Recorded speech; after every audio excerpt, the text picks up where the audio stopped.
Chief minister Punjab کو خط لکھنے کے بعد آخرکار بحریہ ٹاؤن انتظامیہ نے جناب فیلڈ مارشل سید عاصم منیر صاحب کو اپیل کر دی ہے، جس میں 3 صفحات پہ مشتمل ایک خط لکھا گیا ہے، جس میں فیلڈ مارشل سید عاصم منیر صاحب سے اپیل کی گئی ہے کہ وہ اس وقت بحریہ ٹاؤن کے خلاف جو کہ انتقامی اور غیر امتیازی کارروائیاں کی جا رہی ہیں اس پہ نوٹس کریں۔ سب سے پہلے تو بحریہ ٹاؤن کا کہنا تھا کہ وہ کسی بھی ماورائے آئین کسی بھی چیز کی بات نہیں کر رہا، بلکہ وہ اپنے مساوی اور برابری کے حقوق کی بات کر رہا ہے کہ اس کو آئین اور قانون کے مطابق ٹریٹ کیا جائے۔ دوسری طرف بحریہ نے جو اہم پوائنٹ جو اٹھایا ہے وہ یہ ہے کہ بحریہ ٹاؤن کی پراپرٹیز کو بڑے کم داموں میں آکشن کیا جا رہا ہے، حالانکہ مارکیٹ ویلیو اس وقت زیادہ ہے، جبکہ بحریہ ٹاؤن کی پراپرٹیز کو جو نیلام کیا جا رہا ہے وہ بہت کم پرائس پہ لو بجٹ میں ان کو نیلام کیا جا رہا ہے، جس سے نہ صرف سرمایہ کاروں کا اعتماد مجروح ہو رہا ہے بلکہ بحریہ town as a society as a ادارے کی بھی ساکھ بری طرح سے متاثر ہو رہی ہے۔ چوتھے نمبر پہ بحریہ ٹاؤن نے یہ بھی کہا کہ یہ جو بولیاں یا جو نیلامیاں ہو رہی ہیں یہ شفاف طریقے سے نہیں ہو رہی۔ اگر یہ شفاف طریقے سے ہو رہی ہیں تو ان کا کوئی کمپیوٹرائز ریکارڈ ہمیں فراہم نہیں کیا جا رہا، اور بولی دینے والے کی تفصیلات کو بھی پبلک نہیں کیا جا رہا۔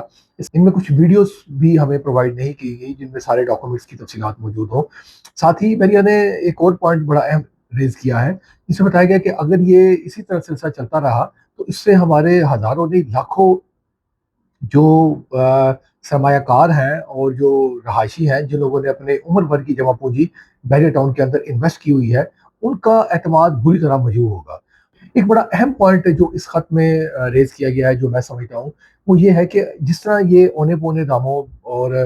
شفاف طریقہ کار کو اپنائے بغیر جو اس وقت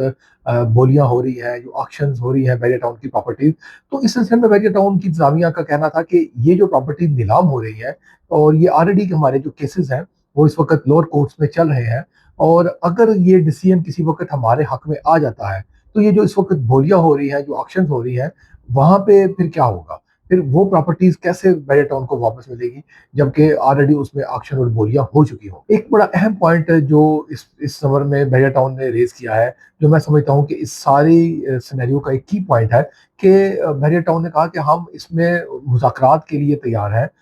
ہم اس میں جتنی بھی پیچیدگیاں ہیں اس کو ٹیبل پہ بیٹھ کے حل کرنے کے لیے تیار ہیں۔ ماضی میں بھی اس طرح بحریہ ٹاؤن نے کچھ ایگزامپل تھیں کہ ماضی میں بھی ہم اس طرح مل بیٹھ کے ہم نے ایشوز کو ریزالو کیا ہے، لہذا بحریہ ٹاؤن یہ